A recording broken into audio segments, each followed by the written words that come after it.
saludo a nuestra audiencia televisiva en el programa Laberintos, que se transmite por canal La Ligua TV. Todos ustedes tengan un lindo día de septiembre, porque ahora también aprovechamos de saludarlos en estas nuevas fiestas patrias. Y que lo pasen bien, que no haya problemas y que tengamos todos los resguardos y seguridades que nos aconsejan las autoridades, porque eso es muy, muy importante.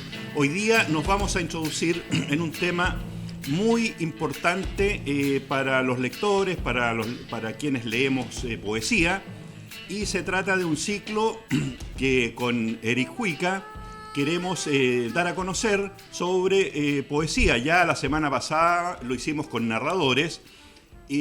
Por lo tanto, ahora es el momento de hablar de poetas, ¿cierto? Y lo vamos a hacer en esta oportunidad con 3 o 4, en honor, digamos, al tiempo, que es corto. Y la verdad es que es bastante delirante hablar de poesía, como es la poesía delirante, y creemos, digamos, que vamos a entregar una información muy, muy buena, porque la poesía chilena, ya sabemos, la poesía chilena está compuesta, ¿cierto?, por a lo menos 2 premios Nobel, 2 Cervantes, y así, digamos, ha ido evolucionando, siendo, digamos, catalogada en el mundo entero como una de las mejores. Por lo tanto, vamos a lo nuestro, y yo quiero iniciar esto saludando a Eric para que nos dé sus primeras impresiones. Hola Lucas, un agrado estar nuevamente aquí, y así como la semana pasada iniciamos un ciclo con respecto a nuestros narradores, hablar hoy día de esta desmesura de que es la poesía chilena siempre es un placer. Yo creo que dentro de lo que caracteriza fundamentalmente nos caracteriza como nación, creo que uno de los componentes fundamentales es precisamente nuestra poesía. Así es. Lo que ha dicho Eric, bueno, es algo que lo tenemos que asimilar, ¿cierto? Porque de eso hoy día vamos justamente a conversar. Vamos a traer a la mesa al distinguido poeta y gran poeta, don Nicanor Parra Sandoval. Disculpe que voy a referirme a algunas fechas. Nació en San Fabián de Alico, eso está cerca de Chillán, en 1914, y falleció en Santiago en 2018, a los 103 años. Todos sabemos que es hermano de Violeta, de Lalo, de Roberto, con ellos también grandes personajes de nuestra historia cultural. También fue profesor de matemáticas y física, que ejerció tanto en Chile, en los Estados Unidos, en Inglaterra, y recibió premios tan importantes, ¿cierto?, que son el Nacional en 1969 y el Cervantes en el 2011. O sea, tenemos ahí ya una primera, digamos, impresión de Nicanor. Para entender a Parra y comprender por qué fue tan importante su obra, nos remitiremos a sus poemas, que cuando aparecieron, por ejemplo, en 1954, me refiero a Poemas y Antipoemas, que recibió el Premio Municipal de Poesía, causaron una revolución en la poesía de Chile, que rápidamente se extendió por América y hacia todos los continentes. En su poema Advertencias al lector, nos da señales en un fragmento por qué es un poeta distinto al resto. Según los doctores de la ley, leo ese fragmento, este libro no debería publicarse. La palabra arcoíris no aparece en ninguna parte, menos aún la palabra dolor ni la palabra torcuato. Mesas y sillas sí figuran a granel. Ataúdes, útiles de escritorio, lo que me llena de orgullo, porque a mi modo de ver, el cielo se está cayendo a pedazos.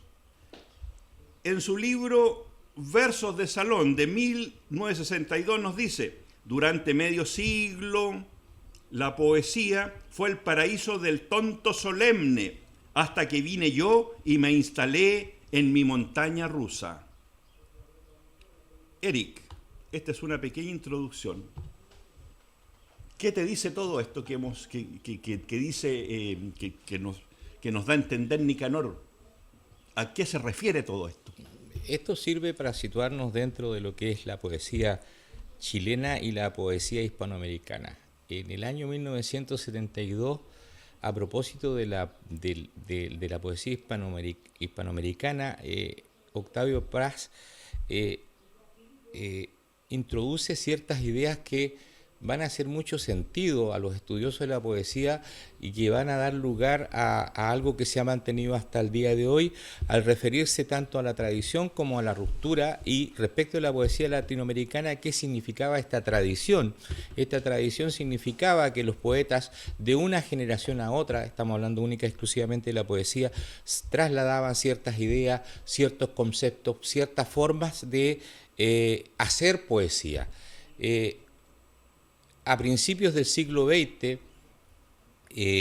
van a iniciarse las vanguardias en el mundo, y por qué no decirlo en América Latina, que van a ser muy importantes.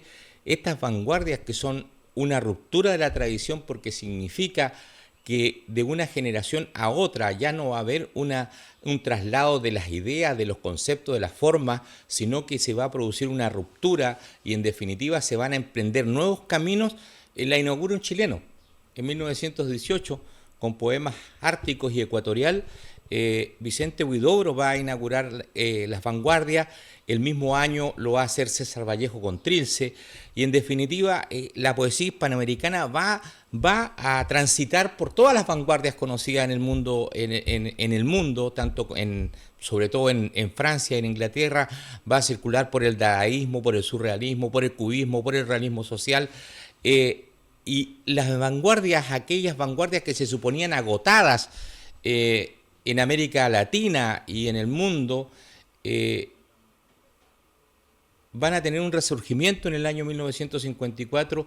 Ya antes Nicanor Parra había hecho un libro de poesía que es Cancionero sin nombre, que tiene mucho de Federico García Lorca, pero el año 1954 marca un quiebre no solo en la poesía hispanoamericana y en la poesía chilena, sino en su poesía.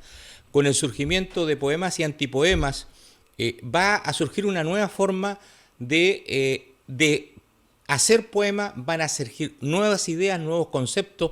No es menor cuando Parra dice que en los últimos 50 años la poesía era el paraíso del tonto solemne, hasta que él llegó y se instaló con su montaña rusa. No es menor cuando dice, en otro poema que tú no mencionaste, Lucas dice: los dioses han bajado del Olimpo. La poesía ha bajado del Olimpo, ya no es la poesía del pequeño Dios, refiriéndose a Vicente Huidobro, ni del toro furioso, refiriéndose a Pablo de Roca, ni de la vaca sagrada, refiriéndose a Pablo Neruda. ¿Y en qué consiste esta transformación radical de la poesía? Primero, en cuanto al lenguaje poético. Ya no va a haber ninguna palabra que esté impedida de entrar en un poema. Ya la poesía no va a ser rimbombante, pomposa, anacrónica, sino que va a ser con un lenguaje sencillo, que no obstante hable de cuestiones profundas, pero con un lenguaje que entendamos todos. La poesía pasa a ser parte de la vida cotidiana. La cotidianidad va a estar presente en la poesía, pasa a ser parte de lo que cualquier persona puede llevar bajo el brazo: un pan, las verduras o un poema. Oye, Eric, bueno, en ese tiempo está Pablo Neruda, que como decimos hoy día la lleva, ¿cierto? Todo el mundo quiere escribir como Pablo Neruda. O la Mistral, ¿cierto? O cualquiera de estos grandes poetas que están instalados en el mundo. Ahora, ¿ellos cómo reciben esta noticia? Por ejemplo, Pablo Neruda, que lee su poemario, ¿cierto? Pues poemas y antipoemas, en realidad no le desagrada Él dice aquí, Parra, creo que le decía Parrita por detrás, le pega a todo lo que está, digamos, que se mueve, a degüello. Usa palabras, digamos, pero no ofensivas. ¿Ah? E incluso el mismo Ignacio Valente, que gran crítico nacional, en algún momento él dice Parra es un ventrílocuo porque a través de las voces que utiliza, ¿cierto? Está la voz del guaso, está la voz del profesor, está la voz del político, están todas las voces, hay una polifonía, ¿cierto? Que te van hablando de lo que sucede en Chile. Por primera vez el super yo del poeta, ese yo que tienen todos los poetas, que como Neruda, para decir algo, que son, digamos, están a unas alturas enormes que ellos jamás bajaron de esas alturas. Parra no, Parra se sitúa en la tierra. Por lo tanto, él es capaz con esta poesía de representar a los jóvenes sobre todo, y representar al hombre de la Vega Central, al hombre del campo. Acordémonos de la Cueca Larga, ¿cierto? Acordémonos del Cristo de Elqui, que tú seguramente lo vas a tocar más adelante, pero eso, digamos, es tan potente de que Parra, digamos, nos traiga esto, ¿cierto? Y aterrice, y todos esas como dijiste tú, estos grandes pavos reales, hermosos, que hacían cosas preciosas, ¿cierto? Y que era todo, digamos, una poesía, digamos, realmente que la gente buscaba eso, ¿cierto? Que le llegara directo al corazón, a la vena. Aquí no existe eso. ¿Ah? Y también vamos a referirnos después a los artefactos, ¿cierto? Donde él, a través de cartelitos que él, digamos, propone, va diciendo cosas tan potentes que también dan el ancho, porque también la poesía de ¿cómo se llama?, de Parra, nunca deja de dar el ancho. Va sacando poemario tras poemario y todos piensan, tal vez en este se va a caer este tipo. Pero no, vuelve a hacerla, como decimos hoy día. Vuelve a impactarnos. ¿Qué hay de eso? Bueno, lo que viene a hacer Nicanor Parra es a darle un nuevo aire a la poesía. No hay elemento, por cotidiano, ordinario o sencillo que sea, que no pueda ser parte de un poema, y no solamente un poema escrito, sino que a través de collage, de pintura, y veamos el contexto. Ya se había acabado la guerrilla literaria que enfrentó en las primeras décadas del siglo XX a Pablo Neruda, a Vicente Huidobro y a Pablo de Roca, y nos estamos diciendo, y que esto quede claro, que Nicanor Parra sea un nuevo, que sea superior a los anteriores, sino que es un escritor, un poeta que está a la altura tanto de Neruda como de Huidobro y de Roca y de Gabriela Mistral. Recordemos que él saca poemas y antipoemas en el año 1954, pero recién a Gabriela Mistral le habían dado el Premio Nacional de Literatura en 1951. Neruda había hecho su obra más importante, Canto General, en 1950, y las Odas Elementales van a salir en 1954, el mismo año que Nicanor Parra edita Poemas y Antipoemas. Y recordemos que el otro grande de esta triada, o de estos 4 o 5 poetas más importantes del siglo XX que tuvo Chile, Pablo de Roca, va a tener muchos años después, el Premio Nacional de Literatura. En este contexto, rodeado de monstruos, porque estaba en ese entonces estaba Neruda, estaba Gabriela Mistral, estaba Pablo de Roca, ya no estaba probablemente el poeta más importante que ha tenido Chile en el siglo XX, que es Vicente Huidobro. Es en ese contexto que surge una obra, de las primeras obras que hace Nicanor Parra, y que va a revolucionar el mundo poético, pero que no va a ser parte de ninguna guerrilla literaria. Va a ser recibido no eufóricamente por los grandes de la poesía chilena, pero ninguno de ellos va a ser una crítica contraria a Poemas Antipoemas o a Nicanor Parra, ni una crítica demoledora por esta nueva voz que se incorpora a los grandes de nuestra literatura. Oye, Eric, ¿por qué pongamos la pelota en el piso? ¿Qué te parece? léenos un poema. Tú tienes ahí, digamos, el libro del 1954, Poemas y Antipoemas, y ahí hemos elegido uno para ir, digamos, que es muy conocido además, porque yo creo que lo hemos leído todo. Por supuesto, Lucas. Hay un día feliz. A recorrer me dediqué esta tarde las solitarias calles de mi aldea, acompañado por el buen crepúsculo, que es el único amigo que me queda.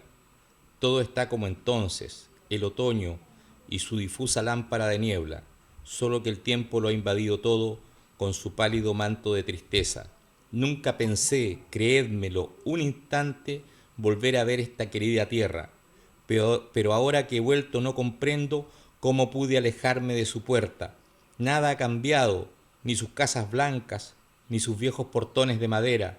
Todo está en su lugar, las golondrinas en la torre más alta de la iglesia, el caracol en el jardín y el musgo en las húmedas manos de las piedras.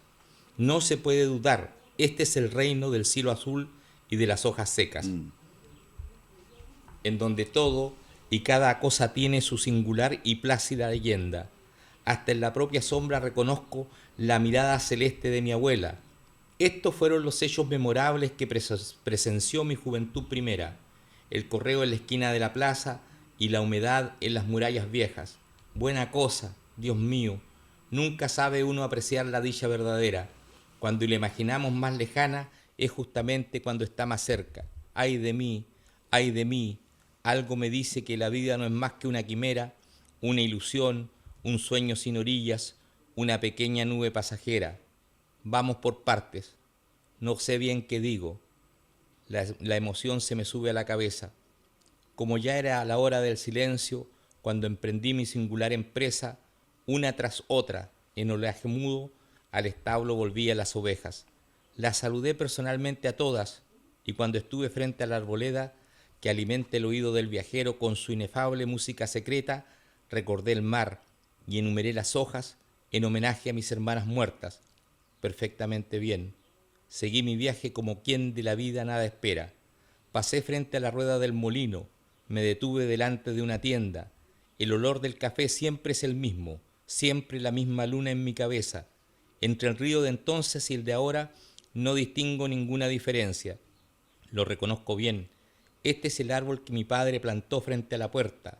Ilustre padre, que en sus buenos tiempos fuera mejor que una ventana abierta. Yo me atrevo a afirmar que su conducta era un trasunto fiel de la Edad Media, cuando el perro dormía dulcemente bajo el ángulo recto de una estrella.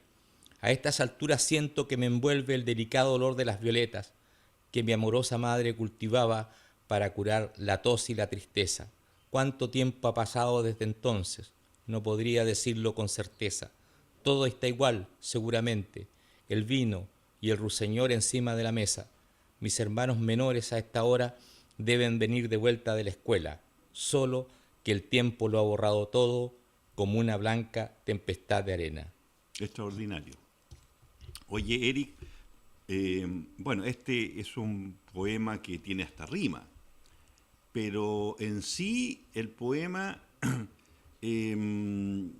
envuelve un poco, digamos, esa nostalgia, porque tiene ese clima nostálgico, pero a su vez, digamos, es muy directo, ¿cierto?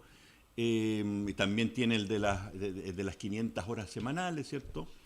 Y hay una serie de poemas que él son los que salen, digamos, en este libro extraordinario que poco a poco, digamos, fue imponiéndose no solamente en Chile, sino que en América completo y también, digamos, en Europa. Por algo, digamos, obtuvo 2 premios que obtuvo. Y también las vanguardias, como dijiste tú, de Europa, digamos, empezaron a ver esto con mucho interés, porque en realidad, además, Parra, ¿cierto?, no solamente nos traía estos antipoemas, sino que él fue, digamos, uno de los primeros en hablar de ecología, cuando acá en Chile nadie tenía conciencia de nada, o sea, todo el mundo hacía lo que se le ocurría y él ya defendía el planeta y hablaba, ¿cierto?, sobre asuntos que hoy día tal vez, si los ponemos en la mesa, serían algo de moda. Pero esto fue muy anterior y eso también porque él se declaró un poeta ecologista, entre otras cosas, ¿cierto? Otra de las novedades es esta cajita que saca él en 1972 y que le llama Los Artefactos, ¿cierto? Donde, por ejemplo, en estos letreritos hay uno famoso donde dice el letrerito, había que leer cada uno porque venían muchos letreros, no sé si eran sobre 140. Dice, por ejemplo, la izquierda y la derecha unidas jamás serán vencidas. Claro, es una frase que nos quedó para siempre, pero que tenía un trasfondo, ¿cierto? Porque Parra nunca se abanderizó con partido alguno. Así decir yo soy, no sé, comunista, yo soy derechista, no, él jamás, y fue criticado, o sea, él estuvo de acuerdo con, por ejemplo, con revoluciones como la de Cuba, pero cuando se le ocurrió ir a tomar tecito con la señora de Nixon a la Casa Blanca, muchos dicen que quería conocer el Capitolio por dentro, se le acabó, o sea, Cuba lo borró del mapa, sencillamente. Pero esa parte que se le criticó acá, él siguió con eso porque él se sentía un poeta y esa era su principal labor, ¿o no, Eric? Estamos hablando de eso. Muchos años después podemos... Me perdonan, estamos muy interesados, pero nos avisan que vamos a una pausa. Muchas gracias, volvemos inmediatamente. Volvemos a la conversación. Estábamos para recapitular, ¿cierto? Cuando yo decía que nuestro insigne Parra había tenido algunas incidentes con Cuba por haber ido a tomar el tecito con Pat Nixon, esposa del presidente de Estados Unidos, en el Capitolio. ¿Qué te parece todas esas cosas que hay por entre medio que se cuentan, tan digamos, que se narran, que todo el mundo las conoce? Bueno, el tiempo le dio la razón a Parra, el tiempo le dio la razón a Enrique Lihn, sobre la desconfianza respecto a los grandes relatos históricos.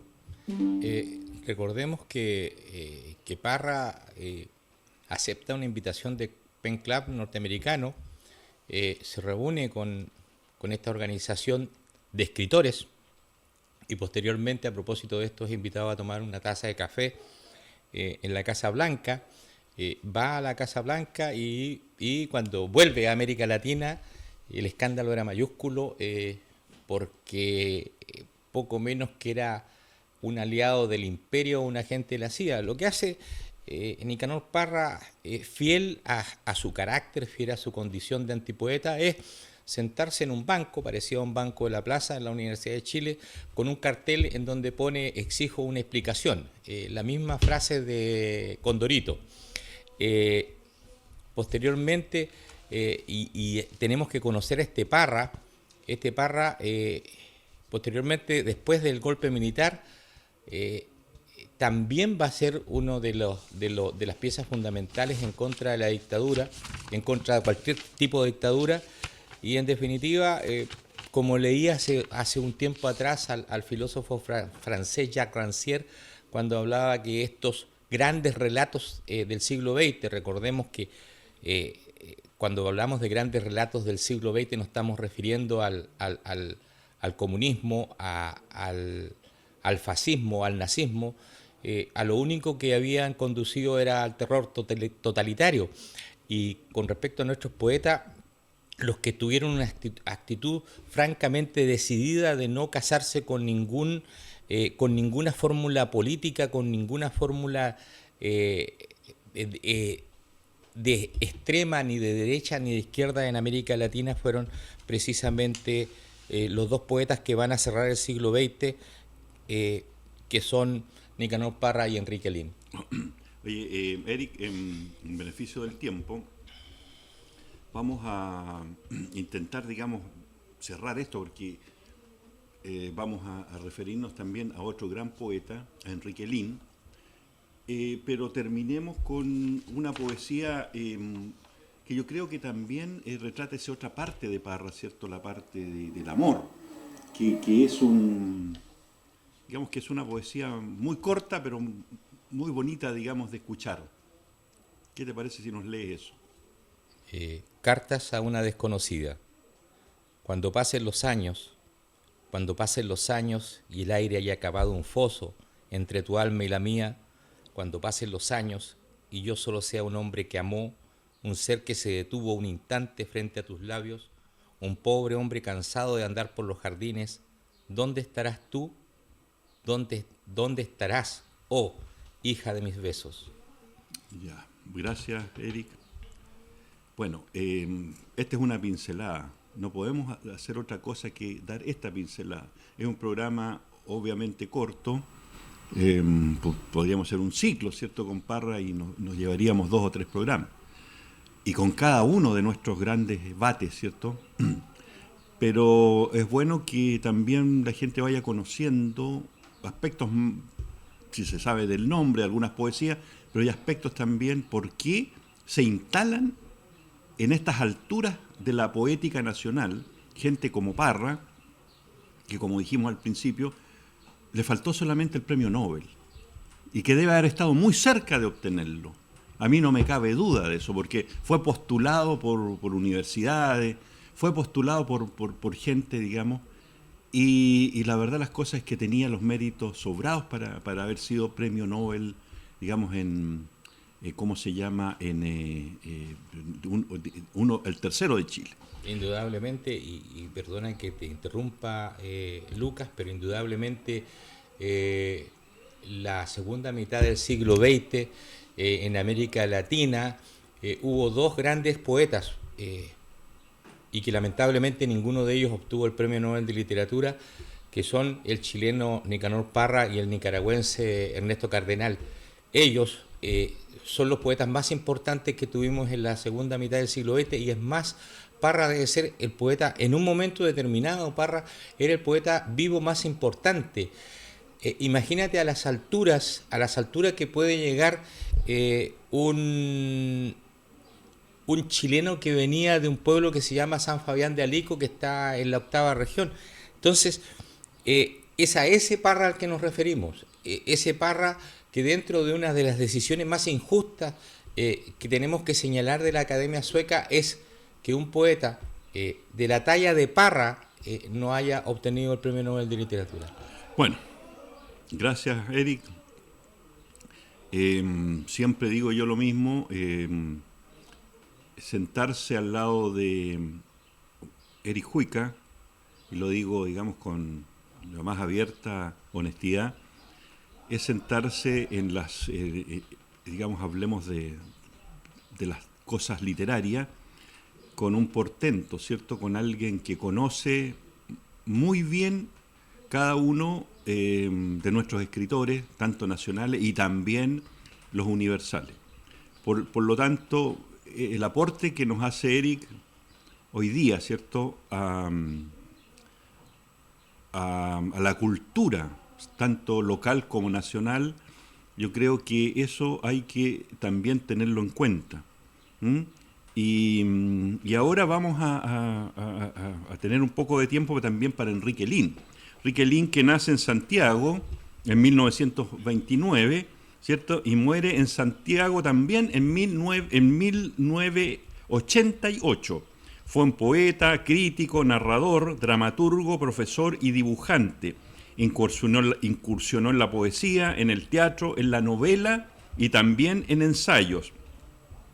El año 1963 publicó La pieza oscura, el 66 Poesía de paso, ganador del premio Casa Las Américas. Vivió en Cuba a mitad de los 60, donde trabajó en la Casa de las Américas. Hizo grandes amigos como Roque Dalton y Armando Padilla. Se casó con una mulata, conoció la revolución por dentro y se desilusionó, ya que hablábamos lo mismo de Parra.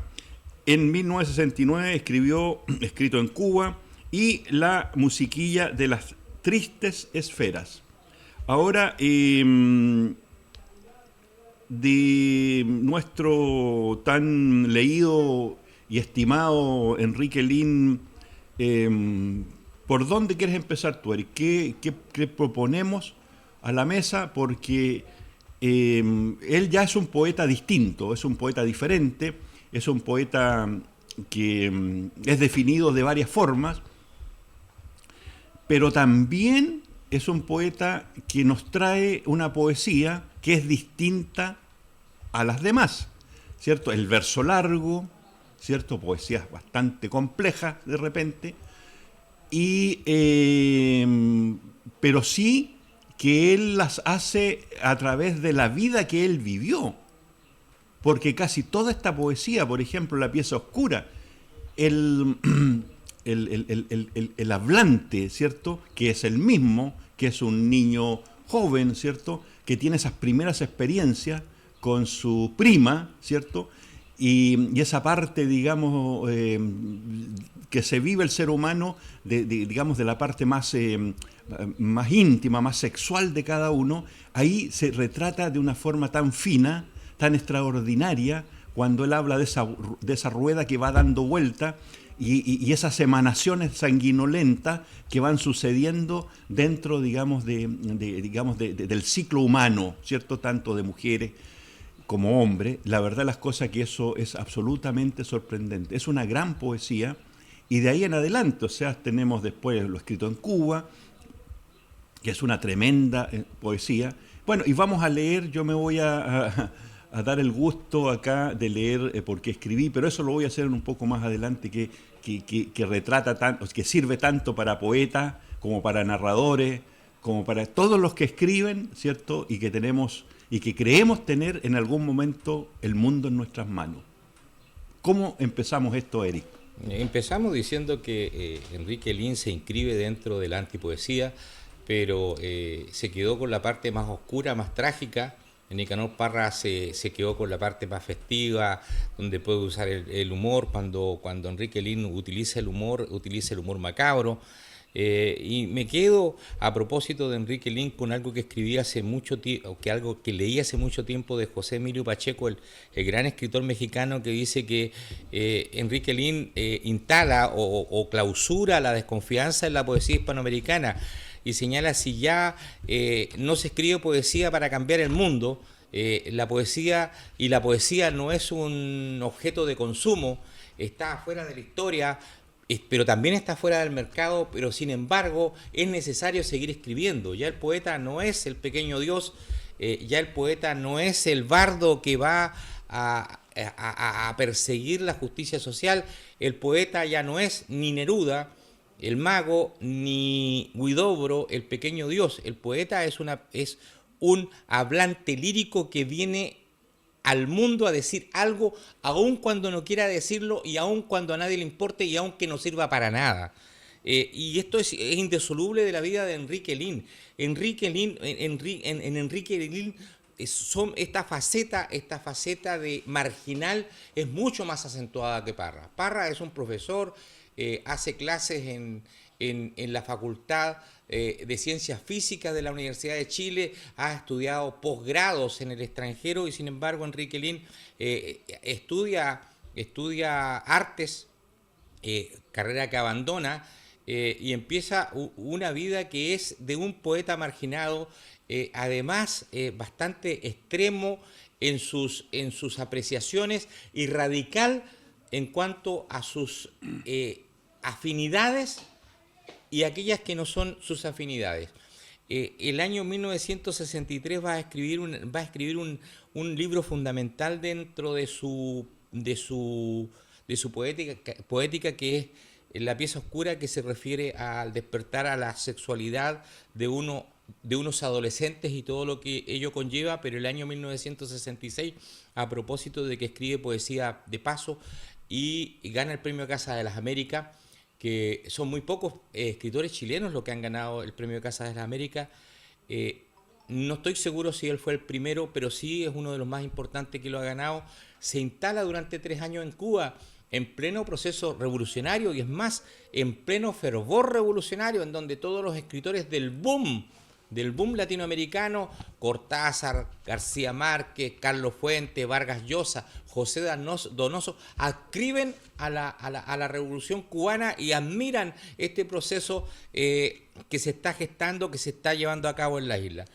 él va a estar dentro de este proceso, se va a hacer amigo de escritores que son estimados peligrosos y disidentes por Fidel Castro y sus adláteres, y en definitiva, a raíz de esto y la persecución de Berto Padilla, va a dejar la isla, va a tratar de publicar una defensa de Berto Padilla. Ningún medio escrito de izquierda chilena se lo quiere publicar y termina publicándolo en la revista Marcha de Montevideo, con lo cual se va a ganar no solo la enemistad de toda la izquierda o de la inteligencia de la izquierda latinoamericana, sino que además algunos motes que son muy, muy injustos y que ahora podemos ver que son muy injustos, contrarrevolucionarios, amigos del imperialismo, agentes de la CIA, los motes con que acostumbraba la izquierda señalar, indicar, como con una cruz de ceniza, a aquellos que no estaban de acuerdo con sus postulados.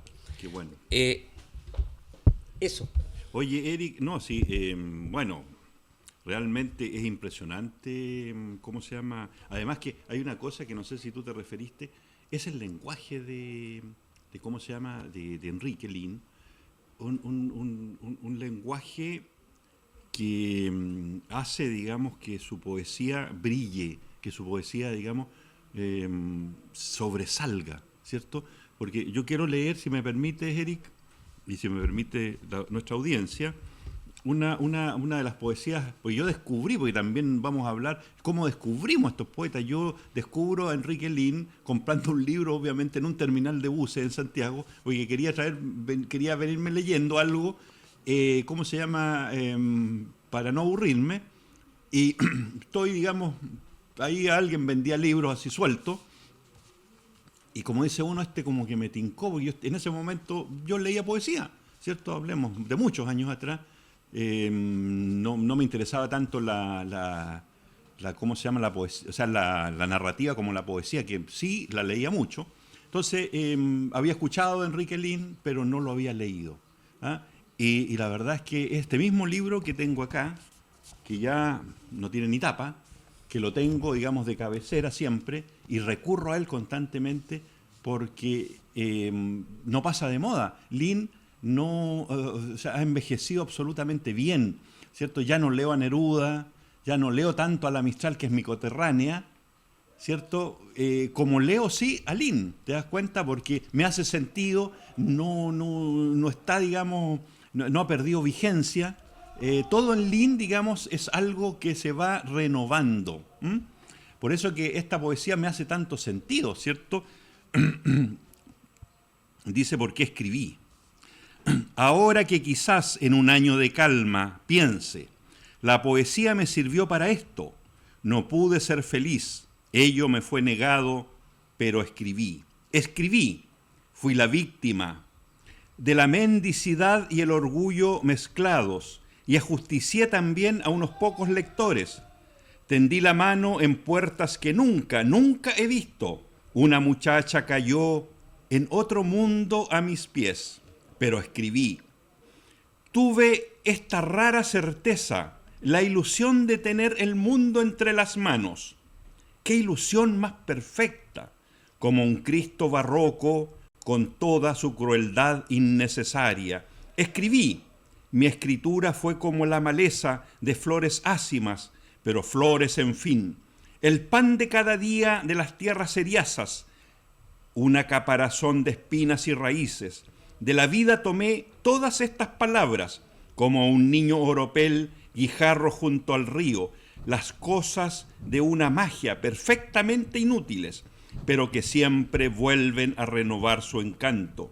La especie de locura con que vuela un anciano detrás de las palomas imitándolas me fue dada en lugar de servir para algo. Me condené escribiendo a que todos dudaran de mi existencia real. Días de mi escritura solar del extranjero, todos los que sirvieron y los que fueron servidos, digo que pasarán porque escribí.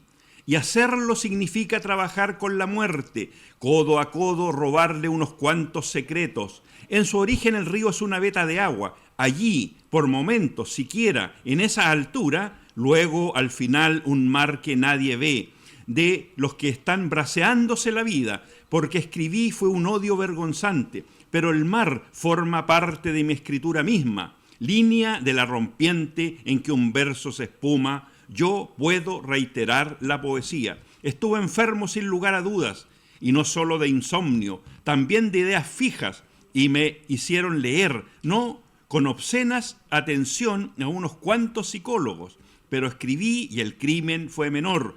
Lo pagué verso a verso hasta escribirlo, porque en la palabra que se ajusta al abismo surge un poco de oscura inteligencia, y a esa luz muchos monstruos nos son ajusticiados.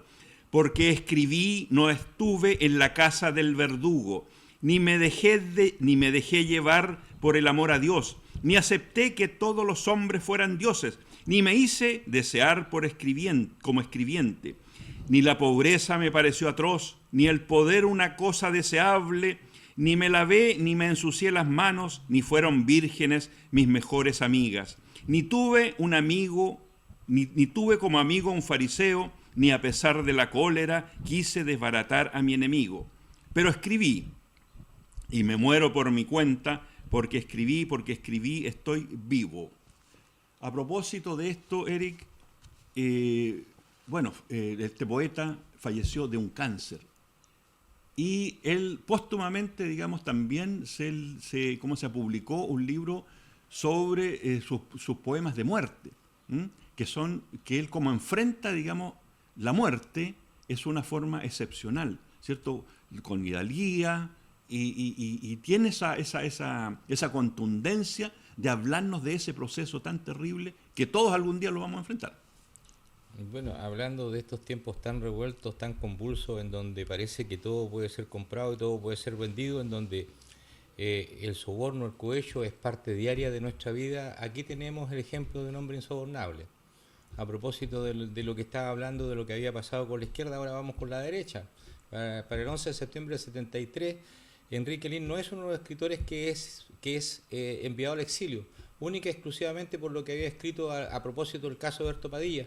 Pero el mismo 11 de septiembre del 73 se encuentra con Hernán Valdés, otro escritor chileno que va a publicar un libro después respecto de su experiencia en un campo de concentración que se llama Tejas Verdes, y se encuentra en la librería editorial universitaria hablando en voz baja, y se despide, después de tomarse un café, se despide de Lihn de él, se sube a una micro que iba llena, se va colgando la micro y Hernán Valdés le dice, ¿pero para dónde vas?